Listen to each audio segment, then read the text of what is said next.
അല്പസമയം നമുക്ക് ദൈവവചനം ഒരുമിച്ച് ധ്യാനിക്കാം. നിങ്ങളുടെ എല്ലാവരുടെയും ശ്രദ്ധ തിരുവഴുത്തിലേക്ക് ഞാൻ ക്ഷണിക്കുന്നു. നമ്മൾ ഒരുപക്ഷെ പലപ്പോഴും വായിച്ചിട്ടുള്ള ഒരു വേദഭാഗമാണ്. ലൂക്കോസ് എഴുതിയ സുവിശേഷത്തിലേക്ക് വരാം. 13-ാം അധ്യായം 10-11 വാക്യങ്ങൾ മാത്രം ശബ്ദമുയർത്തി വായിക്കാം. ഒരു ശബ്ദത്തിൽ അവൻ ഒരു പള്ളിയിൽ ഉപദേശിച്ചു കൊണ്ടിരുന്നു. അവിടെ 18 സംവത്സരമായി ഒരു രോഗാത്മാവ് ബാധിച്ചിട്ട് ഒട്ടും നിവരുവാൻ കഴിയാതെ കൂനിയായ ഒരു സ്ത്രീ ഉണ്ടായിരുന്നു. യേശു അവളെ കണ്ട് അടുക്ക വിളിച്ചു, സ്ത്രീയെ, നിന്റെ രോഗബന്ധനം അഴിഞ്ഞിരിക്കുന്നു എന്ന് പറഞ്ഞു അവളുടെ മേൽ കൈ വെച്ചു. അവൾ ക്ഷണത്തിൽ നിവർന്ന ദൈവത്തെ മഹത്വപ്പെടുത്തി.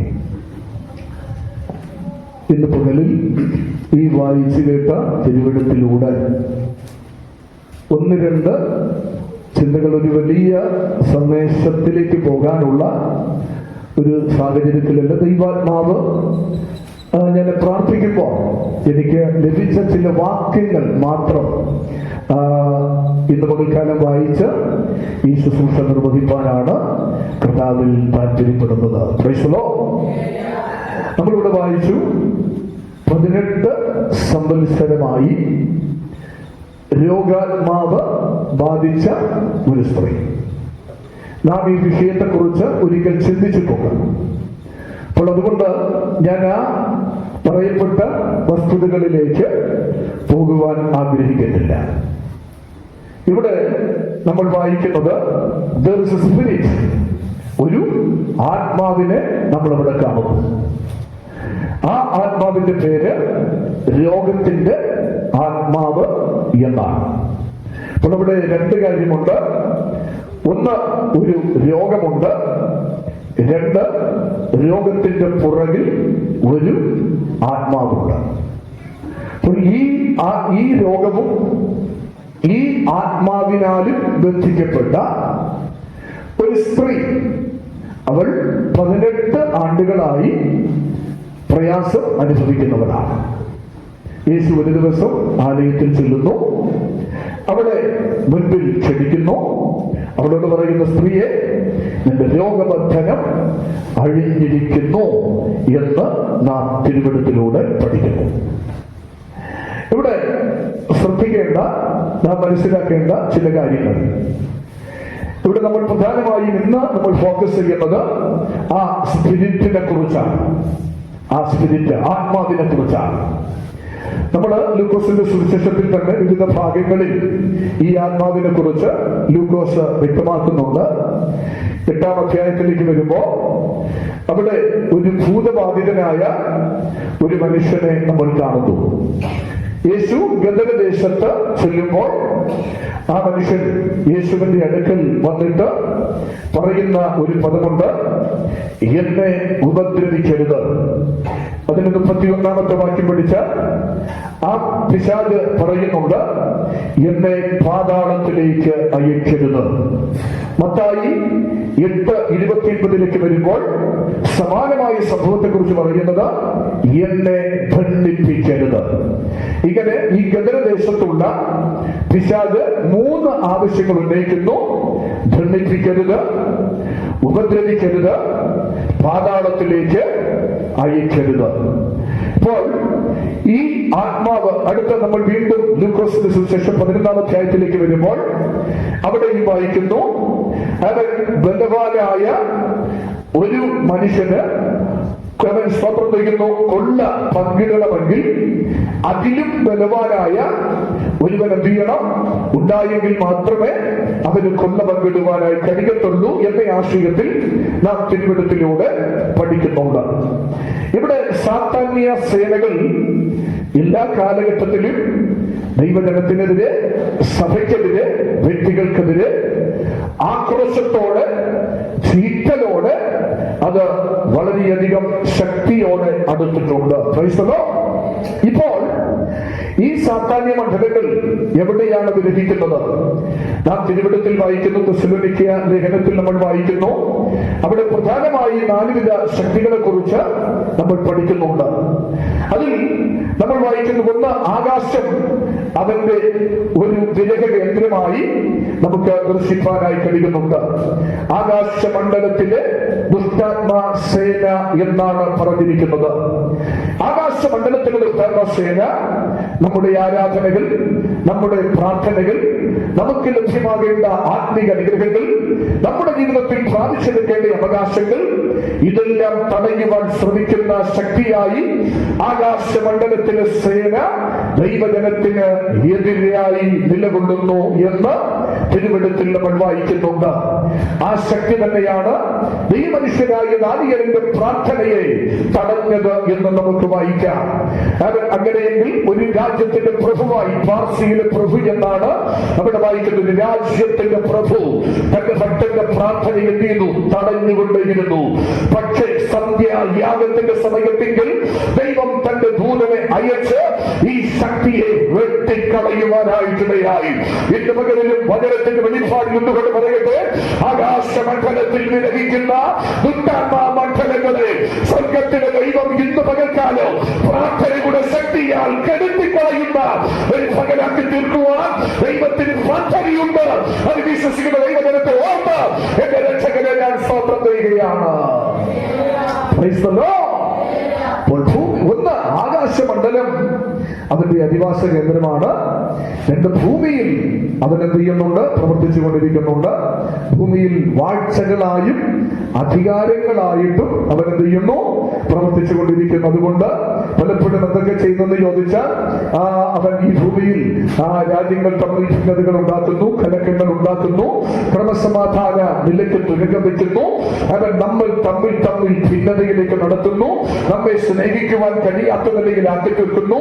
അവൻ നമ്മുടെ ഇടയിൽ വഴക്കുകൾ, ചീറ്റലുകൾ, കോപങ്ങൾ, ഇവ ഈർഷ്യകൾ, അസൂയകൾ, ഇവയെല്ലാം നമ്മിൽ കടത്തിവിടുന്നു. ഇവയെല്ലാം ഈ ശക്തി തന്റെ ജനത്തിനെതിരെ, സഭയ്ക്കെതിരെ ചെയ്തുകൊണ്ടിരിക്കുന്നു എന്നുള്ളത് നമ്മൾ ഇന്ന് പകൽക്കാലം തിരിച്ചറിയണം. നാം എല്ലാവരും യേശുവിന്റെ രക്തത്താൽ വിലയ്ക്ക് വാങ്ങപ്പെട്ടവരാണ്, യേശുവിന്റെ രക്തത്താൽ കടിക്കപ്പെട്ടവരാണ്, യേശുവിന്റെ മക്കൾ എന്ന് വിളിക്കപ്പെട്ടവരാണ്. അങ്ങനെയെങ്കിൽ നമുക്കറിയാം, നമ്മൾ താങ്കൾക്കുള്ളവരല്ല, നമ്മൾ ദൈവത്തിനുള്ളവരാണ്. ഈ ശക്തികളെ ജയിക്കേണ്ടവരാണ്. ആത്മാവിനാൽ മാത്രമേ, ദൈവിക സഹായം ഉണ്ടെങ്കിൽ മാത്രമേ നമുക്കതിനെ ജയിക്കുവാനായി കഴിയുകയുള്ളൂ. കരമുയർത്തി എന്റെ കർത്താവിന് മഹത്വം കൊടുത്താട്ടെ. ഹല്ലേലൂയ. മൂന്നാമത് ഇവൻ വിലപിക്കുന്ന മറ്റൊരു സ്ഥലമാണ് പാതാളം. അവിടെ വലിയൊരു കൂട്ടം ശക്തികൾ ന്യായവിധിക്ക് വേണ്ടി അവരെ സൂക്ഷിച്ചിരിക്കുന്നു എന്ന് നമ്മൾ അവിടെ പഠിക്കുന്നുണ്ട്. അപ്പോൾ ആ ഭാഗം അവിടെ നിൽക്കട്ടെ. പ്രിയമുള്ളവരെ, അപ്പോൾ ഇവൻ ഇപ്പോൾ ഇവിടെ എന്ത് ചെയ്യുന്നു? വിലപിച്ചുകൊണ്ടിരിക്കുകയാണ്. ഇവന്റെ സമയം ഏതുവരെ എന്ന് ചോദിച്ചാൽ, അത്യുന്നതന്റെ പുത്രന്മാർ രാജ്യത്വം ഏറ്റെടുക്കുന്നത് വരെയാണ് അവന് സമയം അനുവദിച്ചിരിക്കുന്നത്.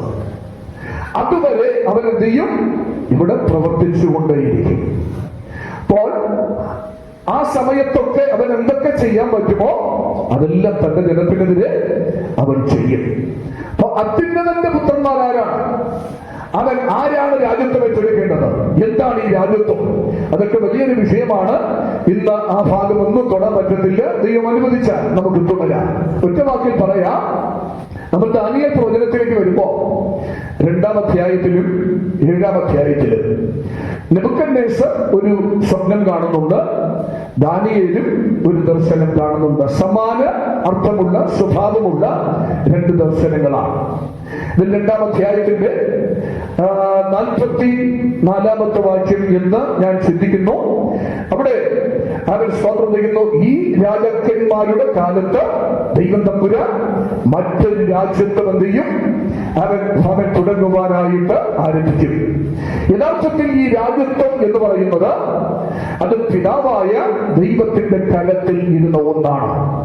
പിതാവായ ദൈവത്തിന്റെ കരത്തിൽ നിന്ന് ആദിമ മനുഷ്യനെ ദൈവം സൃഷ്ടിക്കുമ്പോൾ ഈ രാജ്യത്വം അവന്റെ കരങ്ങളിലേക്ക് ഏൽപ്പിക്കപ്പെട്ടു. അഥവാ മാനവകുലത്തിന് ഈ രാജ്യത്വം നൽകുവാനായിട്ടിടയായി. അവനെ സൃഷ്ടിച്ചിട്ട് പറഞ്ഞു, നിങ്ങൾ എന്ത് ചെയ്യണം? അടക്കി വാഴണം. അങ്ങനെ അടക്കി വാഴണം എന്ന് അവൻ പറഞ്ഞ് ആ രാജ്യത്വം ദൈവം മനുഷ്യന് നൽകി. പക്ഷെങ്കിൽ ആ രാജ്യത്വം സൂക്ഷിക്കുന്നതിൽ മനുഷ്യൻ എന്ത് ചെയ്തു? അവൻ പരാജയപ്പെട്ടു. അവൻ പരാജയപ്പെട്ടപ്പോൾ ആ രാജ്യത്വം ആരുടെ കയ്യിലേക്ക് പോയി? പിശാചിന്റെ കയ്യിലേക്ക്, സാത്താന്റെ അധീനതയിലേക്ക് ആ രാജ്യത്വം കടന്നു പോകുവാനിടയായി. അങ്ങനെയാണ് ഇന്ന് അവൻ ഈ ഭൂമിയെയും ഈ ഇതിന്റെ പൂർണ്ണതയ്ക്കുമെതിരെ അവൻ വാദിച്ചുകൊണ്ട് നിൽക്കുന്നത്. അതുകൊണ്ടാണ് യേശുവിനോട് പോലും അവൻ ഇങ്ങനെ പറഞ്ഞത്, എന്നെ വീടൊന്നു കുമ്പിട്ടാൽ ഈ കാണുന്നതെല്ലാം നിനക്ക് തരാം. അപ്പോ പിതാവായ ദൈവത്തിന്റെ കരത്തിലുള്ള രാജ്യത്വം മനുഷ്യന്റെ കരങ്ങളിലേക്ക് കൊടുത്തു. അതവൻ സൂക്ഷിക്കുന്നതിൽ പരാജയപ്പെട്ടു. അത് പിശാച് അവന്റെ കയ്യിൽ നിന്ന് പിടിച്ചു വാങ്ങിച്ചു. ഇപ്പോൾ അവന്റെ കരത്തിൽ ഈ രാജ്യത്വം ഇരിക്കുകയാണ്. പക്ഷെ ഒരു ദിവസം ശത്രുവിന്റെ കരത്തിൽ നിന്ന് ഈ രാജ്യത്വത്തെ പുത്രനായ യേശുക്രിസ്തു പിടിച്ചു വാങ്ങിച്ചിട്ട് പിതാവിന്റെ കരങ്ങളിലേക്ക് ഏൽപ്പിക്കുവാനായിട്ട് തീരുമാനിച്ചു. പിതാവിന്റെ കരങ്ങളിൽ ഏൽപ്പിക്കപ്പെട്ടാൽ ആ രാജ്യത്വം പിതാവായ ദൈവം തിരികെ നമ്മുടെ കരങ്ങളിലേക്ക് ഏൽപ്പിക്കും. Praise the Lord. അതാണ് ആ രാജ്യത്വത്തെ കുറിച്ചുള്ള ആ സർക്കിൾ എന്ന് പറയുന്നത്. ആ ഭാഗം ഞാൻ ഇവിടെ ഇപ്പോൾ ഇവിടെ തുടരുവാൻ താല്പര്യപ്പെടുന്നില്ല. ഇവിടെ ശ്രദ്ധിക്കുക. അപ്പോൾ അത്യുന്നതന്റെ പുത്രന്മാർ രാജ്യത്വം ഏറ്റെടുക്കുന്നത് വരെ പിശാച് എന്ത് ചെയ്യും? ഇവിടെ പ്രവർത്തിച്ചു കൊണ്ടിരിക്കും. പല നിലകളിൽ, പല മേഖലകളിൽ നമ്മൾ കാണുകയും കാണാതിരിക്കുകയും ചെയ്യുന്ന തലങ്ങളിലൂടെ അവൻ പ്രവർത്തിച്ചു കൊണ്ടേയിരിക്കും. 1-2 വാക്യങ്ങൾ വേഗത്തിൽ ഒന്ന് വായിച്ച് സഹായിച്ചാലും തെസ്സലോനിക്കർക്ക് എഴുതിയ 2-ാം ലേഖനത്തിലേക്ക് നിങ്ങളുടെ ശ്രദ്ധ ഞാൻ ക്ഷണിക്കുന്നു.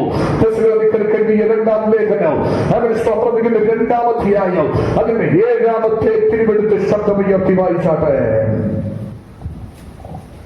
അധർമ്മത്തിന്റെ മർമ്മം ഇപ്പോഴേ വ്യാപരിക്കുന്നുണ്ട്. ഇതുവരെ തടുക്കുന്നവൻ വഴിയിൽ നിന്ന് നീങ്ങിപ്പോകാൻ മാത്രം വേണം. അപ്പോൾ അധർമ്മമൂർത്തി വെളിപ്പെട്ട് വരും. അധർമ്മത്തിന്റെ മർമ്മം ഇപ്പോഴേ വ്യാപരിക്കുന്നുണ്ട്. മലയാള ബൈബിളിൽ തമിഴിൽ ഒന്ന് വായിക്കാമോ? അക്രമത്തിൻ രഹസ്യം ഇപ്പോഴത്തെ കിരിயை செய்கிறது.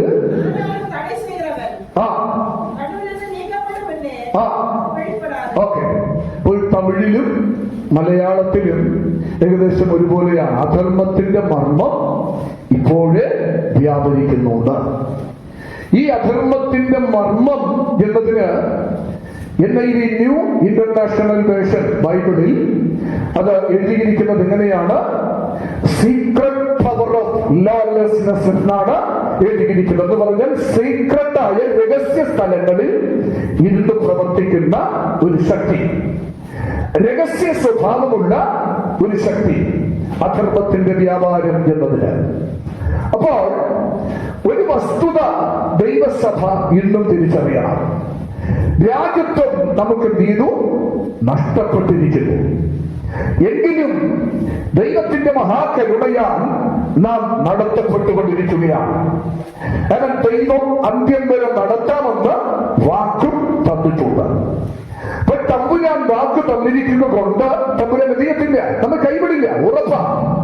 പക്ഷേ നമ്മുടെ ആത്മീക ജീവിതത്തെ തകർക്കത്തക്ക നിലയിൽ, മുന്നേറുവാൻ കഴിയാത്ത നിലയിൽ, ആത്മീക പ്രതിരോധം സൃഷ്ടിക്കത്തക്ക നിലയിൽ ഈ സീക്രട്ടായ ശക്തി, ഈ രഹസ്യ ശക്തി അവൻ തന്റെ ജനത്തിനെതിരെ അവൻ വ്യാപരിച്ചു കൊണ്ടിരിക്കുകയാണ്.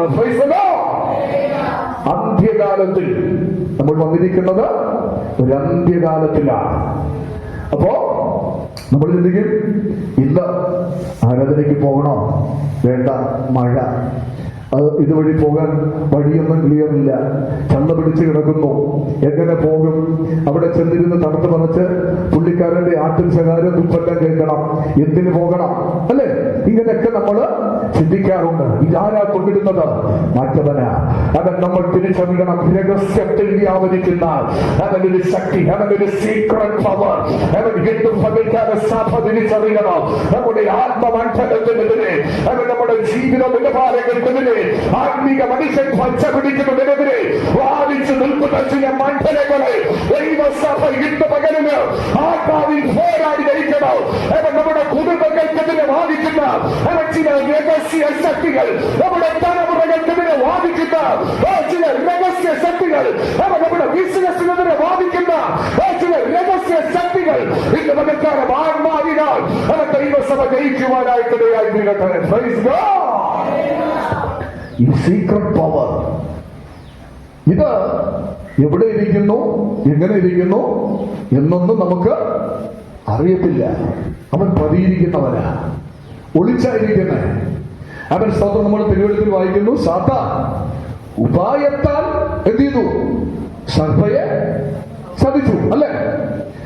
ഹവ്വയെ ചതിച്ചു. അപ്പോ വളരെ ഉപായം. യഥാർത്ഥത്തില് ഈ ചതി വീഴുന്നതിന് മുമ്പ് വരെ ഈ സാത്താനും ഈ പാമ്പും ഹവ്വയും ആദാമും ഒക്കെ നല്ല സുഹൃത്തുക്കളാണ്, അല്ലെ? നമുക്ക് അങ്ങനെ മനസ്സിലാക്കാൻ കഴിയുന്നേ. ഇവർ തമ്മിൽ കാണും, ഹലോ പറയും, അവർ പരസ്പരം വിഷയും, അവർ സുഖവിവരങ്ങളൊക്കെ അന്വേഷിക്കും, അല്ലെ? ഇങ്ങനെയൊക്കെ ആയിരുന്നു കാണാം. പക്ഷേ ഇപ്പോൾ ആരാണ് യഥാർത്ഥത്തിൽ പാമ്പാണോ അതെ പിശാച്? യഥാർത്ഥത്തിൽ നമ്മൾ വായിക്കുന്നത് യെഹെസ്കേൽ പ്രവചനം 28, യെശയ്യാ 14 ഈ അധ്യായങ്ങളിലാണ് അവന്റെ ആരംഭത്തെക്കുറിച്ച് നമ്മൾ വായിക്കുന്നത്. മേഘോന്നതങ്ങൾക്ക് വീരസിംഹാസനത്തെ പണിയുവാൻ ആഗ്രഹിച്ച ആ ദൂതനെ വെട്ടി താഴെ ഇട്ടതോടുകൂടെയാണ് അവൻ ഒരു കൂട്ടം തന്റെ കിങ്കരന്മാരെ കൂട്ടി അവന്റെ ഒരു സാമ്രാജ്യം സ്ഥാപിച്ച് അവൻ സ്വന്തം ദൈവരാജ്യത്തിലേക്കുള്ള പൗരന്മാരെ അവിടെ നിന്നും വലിച്ചെറിച്ച് തന്റെ അനുയായികളായി, തന്റെ ശിക്ഷകളായി അവൻ മാറ്റുവാനായിട്ടിടയായിരുന്നു. അപ്പോ അവൻ ഉപായത്താലാണ് അവൻ കടന്നു വരുന്നത്. അതുകൊണ്ട് ഇന്ന് പകലിൽ ദൈവസഭ തിരിച്ചറിയണം, അവൻ രഹസ്യത്തിൽ മറഞ്ഞിരിക്കുന്ന ഒരുപക്ഷെ നമ്മുടെ കുടുംബത്തിനകത്ത്, നമ്മുടെ ബിസിനസ്സിനകത്ത്, നമ്മുടെ ആത്മീക മണ്ഡലത്തിനകത്ത്, നമ്മുടെ ശുശ്രൂഷക്കകത്ത്, നമ്മുടെ വിദ്യാഭ്യാസ രംഗത്ത് അവൻ മറഞ്ഞിരിക്കുന്ന ശക്തിയെ അവൻ ഇന്ന് പകൽക്കാല സഭ തിരിച്ചറിയുവാനിടയാകട്ടെ. ഭക്തനായ പൗലോസ് മാൾട്ടയിൽ വന്നു, അല്ലേ? മാൾട്ടയിൽ വന്നപ്പോ ഇച്ചിരി അല്പം ചൂട് കൊള്ളാമെന്ന് വിചാരിച്ചു. മുറലെടുത്തു, വച്ചു. ഇച്ചിരി കൂടെ നല്ല ഹീറ്റ് കിട്ടാൻ വേണ്ടിയിട്ടാണ്. തണുപ്പ് കാലങ്ങളിലൊക്കെ നമ്മൾ അങ്ങനെ ചെയ്യാറുണ്ട്. ഞാനും ഗ്രേസിലൊക്കെ പഠിക്കുന്ന, ഹരിയാനയിൽ പഠിക്കുന്ന സന്ദർഭത്തില് സാധാരണ ഈ ജനുവരി മാസമൊക്കെ എന്ന് പറയുമ്പോൾ ഭയങ്കര തണുപ്പായിരിക്കും. വലിയൊരു ക്യാമ്പസാണ്. ഞങ്ങൾ സുഹൃത്തുക്കൾ ചേർന്ന് ആ ക്യാമ്പസിന്റെ ഒരു അറ്റത്ത് ചെന്ന് എന്തെങ്കിലും ഇതുപോലെ തീയൊക്കെ കൂട്ടിയിട്ട് ഞങ്ങൾ ചൂട് കൊള്ളുന്ന ഒരു രീതിയുണ്ട്, ഒരു പ്രവണതയുണ്ട്. അപ്പോൾ അതുപോലെ പൗലോസും ആ ശൈത്യകാലത്തിൽ ഈ ദ്വീപിൽ വന്നപ്പോ അദ്ദേഹം വന്ന് കപ്പൽ ഇറങ്ങിയപ്പോ അവൻ ഇച്ചിരി ചൂട് കിട്ടിയിരുന്നെങ്കിൽ കൊള്ളായിരുന്നു എന്ന് ആ മനുഷ്യൻ ആഗ്രഹിക്കുകയാണ്. ഈ മനുഷ്യൻ ആഗ്രഹിച്ചിട്ട് കയ്യിൽ കിട്ടിയ വിറകിനെ എടുത്ത് അദ്ദേഹം അവിടേക്ക് വച്ചു, ആ തീയിലേക്ക് ഇട്ടു. പുള്ളിക്കാരൻ വിറകാണ് എടുത്തിട്ടത്, പക്ഷെ ചുറ്റിയത് പാമ്പാണ്. അതെവിടെ ഇരുന്നു? അത് രഹസ്യത്തിലിരുന്നു. അത് മറഞ്ഞിരുന്നു. അവൻ സ്തോത്രം ചെയ്യുന്നു. അതിനെ അദ്ദേഹം എന്ത് ചെയ്യുന്നു? നമ്മൾ തിരുവെടുപ്പിൽ വായിക്കുന്നു, അപ്പോസ്തല പ്രവൃത്തി 28 വായിക്കുന്നു, അതിനെ അദ്ദേഹം തീയിലേക്ക് കുടഞ്ഞു കളയുവാനായിട്ടിടയായി. അവൻ ഇന്ന് രാത്രി പരിശുദ്ധാത്മാവിനാൽ ദൈവസഭയോട് വിളിച്ചു പറയട്ടെ, ഇവിടെ ഇരിക്കുന്ന സഹോദരന്മാരോട്, സഹോദരിമാരോട് ആത്മാവിന്റെ ശക്തിയോട് വിളിച്ചു പറയട്ടെ, നിങ്ങൾ അറിയാതെ അവൻ നിങ്ങളുടെ നന്മയുടെ പുറത്ത് അവൻ ചുറ്റിക്കിരിക്കുന്ന ചില സാധാരണ മണ്ഡലങ്ങളെ ഇന്ന് പകൽക്കാലം പരിശുദ്ധാത്മാവിനാൽ അഗ്നിയിലേക്ക് കുടയുവാൻ ദൈവാത്മാവ് നിങ്ങൾക്ക് പ്രേരണ നൽകുകയാണ്. ഇന്ന് പകൽക്കാലം നിങ്ങൾ കുടയണം അതിനെ. അവൻ ചുറ്റും അവൻ സ്വന്തം. പക്ഷേ അത് താങ്കൾക്ക് ദോഷം വരുത്തത്തില്ല, അത് താങ്കൾക്ക് തിന്മ വരുത്തത്തില്ല, അത് താങ്കളെ തകർത്ത് കളയത്തില്ല. ഇവൻ ഉപായത്തിൽ ഇരിക്കുന്നത്, ഇവൻ രഹസ്യത്തിൽ ഇരിക്കുന്നത് അവൻ താങ്കളെ സാധിക്കാൻ വേണ്ടി കിട്ടാം. അവൻ വഞ്ചിക്കും, ഇവൻ ദ്രോഹം ചെയ്യുന്നവനാ, ഇവൻ തകർത്ത് കളയാൻ ആഗ്രഹിക്കുന്നവനാ, അവൻ സ്വന്തം കഷ്ടം വരുത്താൻ താല്പര്യപ്പെടുന്നവനാ, നഷ്ടങ്ങൾ ഉണ്ടാക്കാൻ ശ്രമിക്കുന്നവനാ, ജീവിതത്തിൽ പരാതിയെ ഭീതി കൊണ്ടുവരുന്നവനാ. അവൻ ഇന്ന് പകൽക്കാലം പരിശുദ്ധാത്മാവിനാൽ ദൈവസഭ ജയിക്കേണ്ട മണ്ഡലമാണ്. ഭരിക്കുന്ന ദൈവസഭയ്ക്കെതിരെയാകട്ടെ, ഈ ദേശത്തിനെതിരെയാകട്ടെ, വ്യാപരിക്കുന്ന ദുഷ്ടാത്മ സേനയെ ഇന്ന് പകൽക്കാലം ആത്മാവിനാൽ ദൈവസഭ ചവിട്ടുവാൻ, ദൈവസഭ ജയിപ്പാൻ ദൈവത്തിന്റെ ആത്മാവ് സഹായിക്കട്ടെ. Praise God. നോക്കണം, അവൻ മറഞ്ഞു കിടക്കുന്ന ശക്തികളെ ഇന്ന് പകൽക്കാലം തുരത്തുവാൻ നമുക്ക് കഴിയണം. Praise the Lord. നമ്മള് വെളിപ്പാട് പുസ്തകത്തിലേക്ക് വരുമ്പോ അവിടെ 18-ാം അധ്യായത്തിലേക്ക് വന്നാൽ ചില ഒരു രാജ്യത്തെ കുറിച്ച്, ഒരു സാമ്രാജ്യത്തെ കുറിച്ച് നമ്മൾ വായിക്കുന്നുണ്ട്.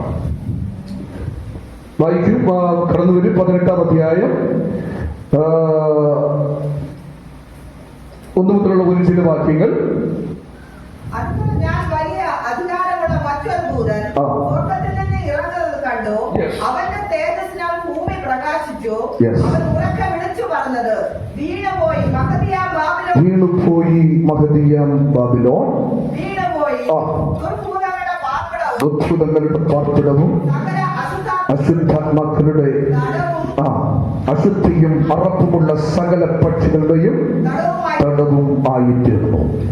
ഈ അധ്യായം നമ്മള് വെളിപ്പാട് പുസ്തകം 17-18 ഇതിന്റെ പ്രാവചനികമായ ഒരു പഠനത്തിനുള്ള സമയമില്ല. ദൈവം അനുവദിച്ചാൽ നമുക്ക് അതൊക്കെ ചിന്തിക്കാം. ഇവിടെ നിങ്ങൾ 18-ാം അധ്യായത്തിലേക്ക് വരുമ്പോ ഒരു കൊമേഴ്സ്യലായ, ഒരു ബിസിനസ് പരമായ, ഒരു വാണിജ്യപരമായ ഒരു ബാബിലോണിനെയാണ് നമ്മൾ കാണുന്നത്. 17-ാം അധ്യായത്തിൽ മർമ്മം മഹദിയ ബാബിലോണിനെ കുറിച്ച് നമ്മൾ വായിക്കുന്നുണ്ട്. വിശുദ്ധ തിരുവെടുത്ത് നമ്മൾ പഠിക്കുമ്പോ ബാബിലോൺ ആദ്യം നമ്മൾ കാണുന്നത് പ്രധാനമായും 4 ബാബിലോൺ നമുക്ക് കാണാൻ കഴിയുന്നു. ഒന്ന്, നിമ്രോദിന്റെ കാലഘട്ടത്തിൽ ഉൽപ്പത്തി പുസ്തകം 11-ൽ പണിയപ്പെടുന്ന ഒരു ബാബിലോൺ. അത് കഴിഞ്ഞിട്ട് നമ്മൾ നെബൂഖദ്നേസറിന്റെ കാലഘട്ടം വരുമ്പോൾ അദ്ദേഹത്തിന്റെ കാലഘട്ടത്തിൽ പണിത, ഞാൻ എന്റെ പ്രതാപത്തിനായി പണിത മർമ്മം മഹദിയ ബാബിലോൺ. ആ കാലഘട്ടത്തിൽ ലോകത്തിലെ 7 അത്ഭുതങ്ങളിൽ ഒന്നായിരുന്നു ബാബിലോണിലെ തൂക്കുമലകൾ എന്ന് പറയുന്നത്. ചരിത്രത്തിലേക്ക് പോകുന്നില്ല. അപ്പോൾ ആ നെബൂഖദ്നേസറിന്റെ കാലഘട്ടത്തിൽ പണിയപ്പെട്ട ബാബിലോൺ അത് എന്ത് ചെയ്തു? തകർക്കപ്പെട്ടു. അതിനുശേഷം എനിക്ക് എന്റെ ഓർമ്മ ശരിയെങ്കിൽ 90-91 കാലഘട്ടങ്ങളിൽ നമ്മുടെ സദാം ഹുസൈൻ ഇറാഖിന്റെ പ്രസിഡന്റ് ആയിരിക്കുന്ന സമയത്ത് അതിനെ എന്ത് ചെയ്തു? വീണ്ടും പടുത്തുയർത്തി. സദാം ഹുസൈൻ എങ്ങനെ പറഞ്ഞത്?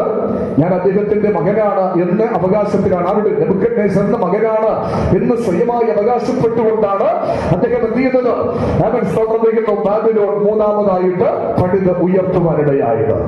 ആ ബാബിലോണും തകർക്കപ്പെട്ടു. ഇപ്പോ നമ്മുടെ ഇസ്രായേലും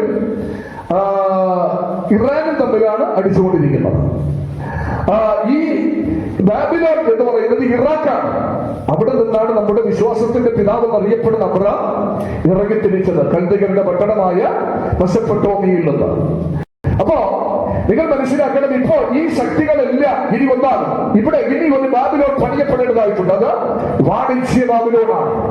ഇത് നമുക്കറിയാം, ദുബായ് എന്ന് പറയുന്ന പട്ടണം ലോകത്തിലെ ഇന്റർനാഷണൽ ലെവലില് എല്ലാ തരത്തിലുള്ള ബിസിനസ്സുകളും കച്ചവടങ്ങളും അവിടെ ഒന്നും കിട്ടാത്തതൊന്നുമില്ല, എല്ലാം അവിടെ കിട്ടും. അതുപോലെ യൂറോപ്യൻ മാർക്കറ്റ് പോലെ, അമേരിക്കൻ മാർക്കറ്റ് പോലെ അവൻ സ്തോത്രം ചെയ്യുന്നു, അവൻ വാണിജ്യ ബാബിലോൺ ഉദയം ചെയ്യാനായി പോവുകയാണ്.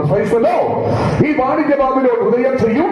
പക്ഷെ തിരുവനന്തപുരത്തിൽ പറയുന്നുണ്ട്, അവൻ സ്വന്തം 1 മണിക്കൂർ കൊണ്ട് അവൻ തമ്പുരാനെ തകർത്ത് കളയുവാനായിട്ടിടയായിട്ട് അതിപ്പോഴല്ല, അത് ഭാവിയിൽ സംഭവിക്കുവാൻ പോവുകയാണ്.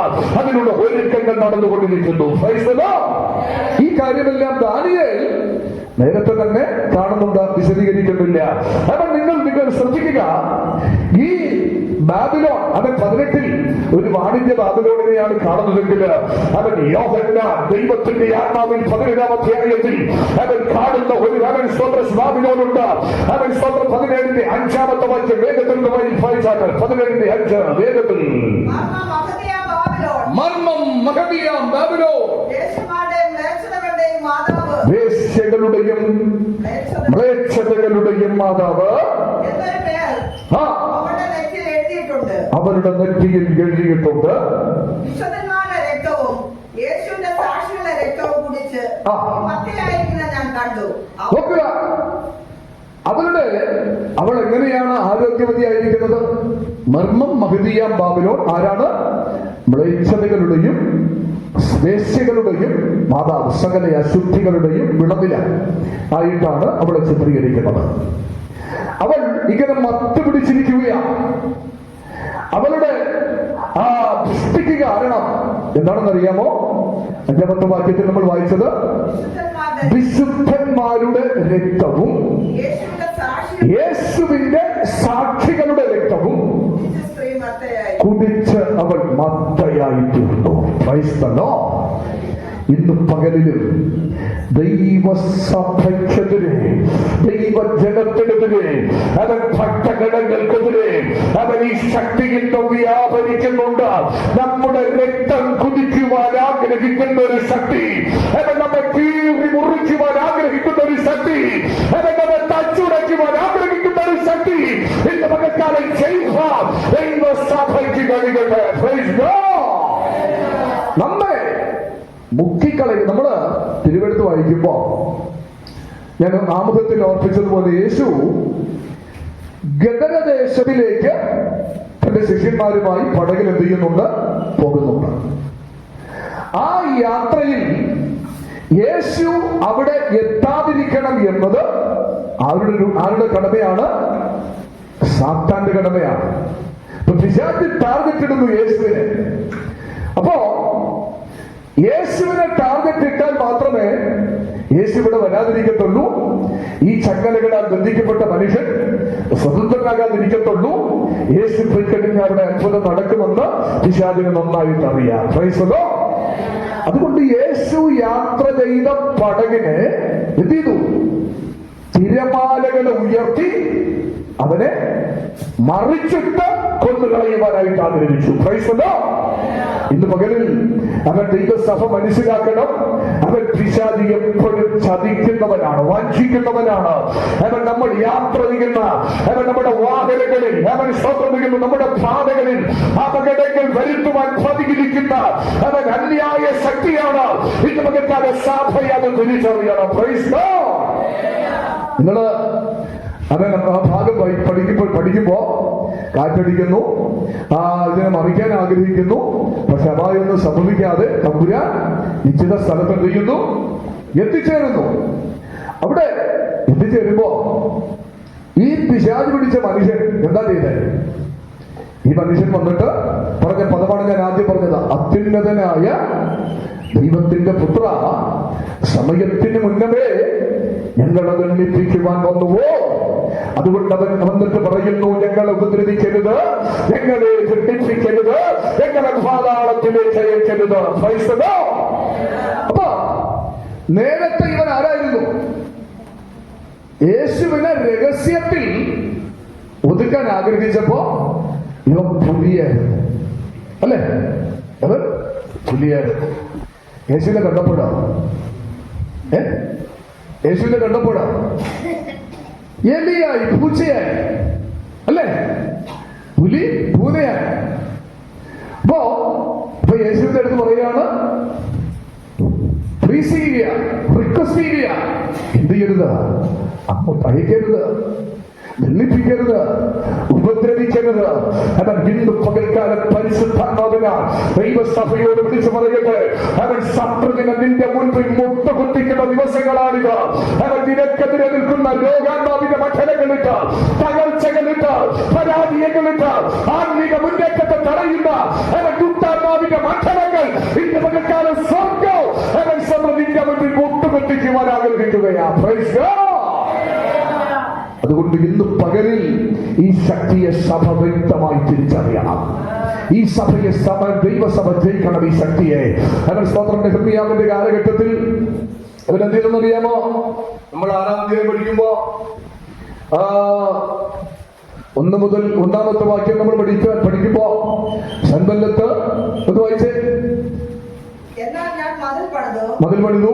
ആ കാലത്ത് പണിവാതിൽക്കൽ കഥകൾ വെച്ചിരുന്നെങ്കിലും ഒന്നും ശേഷിപ്പിച്ചില്ലെന്ന് സൻബല്ലത്തും തോബിയാവും അരാബ്യനായ ഗേശെം ഞങ്ങളുടെ മറ്റ് ശത്രു. സൻബല്ലത്ത്, തോബിയാവ്, ഗോശെ, മറ്റ് ശത്രുക്കൾ.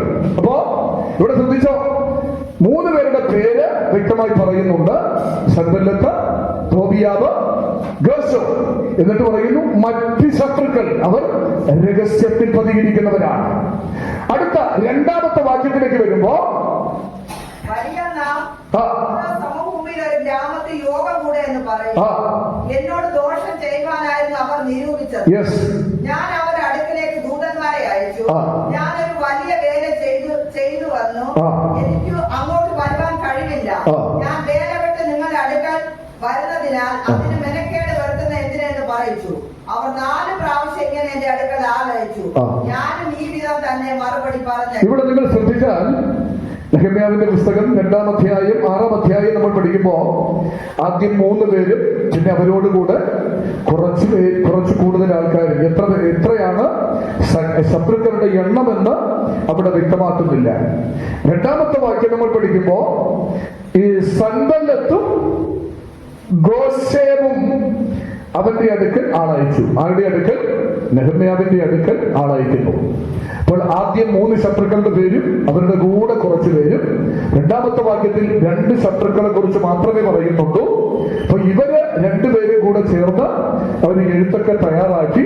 തുടർന്ന് നമ്മൾ 5ാമത്തെ വാക്യത്തിലോട്ട് വരുമ്പോ 4-5 താഴോട്ട് വരുമ്പോ ഇതിൽ ഒരാളെ മാത്രം നെഹെമ്യാവിന്റെ അടുക്കലേക്ക് അയക്കുകയാണ്. അപ്പൊ ഇവരുടെ പരിപാടി, ഇവർ കൂട്ടമായിരുന്ന് ആലോചന ഘടിക്കുന്നു ദൈവജനത്തിനെതിരെ. അവൻ സ്തോത്രം. ഇവിടെ ആർക്കെതിരെ ആലോചന ഘടിക്കുന്നത്? അത് നെഹെമ്യാവിനെതിരെ. ആരാണ് നെഹെമ്യാവ്? യെരൂശലേമിന്റെ മതിൽ പണിയുവാൻ ദൈവത്താൽ നിയോഗിതനായ യഹോവയുടെ അഭിഷക്തനാണ്. അവൻ യഹോവയുടെ അഭിഷക്തനെതിരെ അവൻ സ്തോത്രം ആരാധന ഘടിക്കുന്നു. സൻബല്ലത്ത്, ഗോശേം, അവൻ ശേഖേ, അവൻ കൂടെയുള്ള കുറച്ച് പേർ.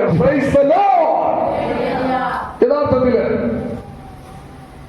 ഈ വേല നെഹെമ്യാവ് ഒരു പക്ഷെ കരണ്ടി എടുത്ത് പിന്നെ ചാന്തൊക്കെ കുഴച്ച് കട്ടിയൊക്കെ പിടിച്ചെടുത്ത് വെച്ച് ചെയ്തു എന്ന് ഞാൻ വിചാരിക്കുന്നില്ല. യഥാർത്ഥത്തിൽ ആ വേലയ്ക്ക് നേതൃത്വം കൊടുക്കുന്ന ആരാ? നെഹെമ്യാവാണ്. അവിടെ ബാക്കിയുള്ള ജോലികളൊക്കെ ചെയ്യുന്നതാണ് മറ്റുള്ള യഹൂദ്യരായ മറ്റുള്ള ജനത. അപ്പൊ ജനമാണ് ചാന്ത് കൊടുക്കുന്നതും ഹോളത്തിൽ ചേർത്ത് വയ്ക്കുന്നതും തേക്കുന്നതും പെയിന്റ് അടിക്കുന്നതും വയറിംഗ് ചെയ്യുന്നതും എല്ലാം ജനമാണ്. പക്ഷെ ആരാണ് പ്രശ്നത്തിലാകുന്നത്? ആരെയാണ് വധിക്കുവാൻ ശത്രു ആഗ്രഹിക്കുന്നത്? ആർക്കെതിരെയാണ് ശത്രു നീക്കത്തോടെ വരുന്നത്? നേതൃത്വം കൊടുക്കുന്നവനെതിരെ. ആത്മീക ബന്ധത്തിൽ വരുമ്പോൾ, സ്പിരിച്വൽ ഫീൽഡിലേക്ക് വരുമ്പോൾ ഒരിക്കലും അവൻ വിശ്വാസികൾക്കെതിരെ ആദ്യം വരുന്നത് അവൻ ശുശ്രൂഷകനെതിരെ ആയിരിക്കും. ആത്മീക നേതൃത്വത്തിലേക്ക് നിൽക്കുന്നവർക്കെതിരെയായിരിക്കും. അവൻ കുടുംബത്തിലാകട്ടെ, അവൻ കുടുംബ നായകനെതിരെ ആയിരിക്കും. അവൻ സ്വന്തം തലമുറകളെ കൺട്രോൾ ചെയ്യുന്ന വ്യക്തികൾക്കെതിരെയായിരിക്കും. അവൻ സ്വന്തം നല്ല കാര്യങ്ങൾ ഉപദേശിക്കുന്ന വ്യക്തികൾക്കെതിരെയായിരിക്കും പിശാച് വരിക. അതുകൊണ്ട് ഇന്ന് പകൽക്കാലം ഈ ശക്തിയെ അവൻ ദൈവസഭ തിരിച്ചറിയണം. അവന്റെ ആലോചനകളെ 64-ാം സങ്കീർത്തനം ഞാൻ പറഞ്ഞ് അവസാനിപ്പിക്കാം. അവൻ സമയം തീരുന്നു. 64-ാം സങ്കീർത്തനം അതിന്റെ 2ാമത്തെ വാക്യം പഠിക്കുമ്പോൾ അവൻ ദുഷ്കർമ്മികളും എതിരികളുമായ വായിച്ചേ, പെട്ടെന്ന് വായിച്ചേ. ദുഷ്കർമ്മികളുടെ ഗൂഢാലോചനകൾ.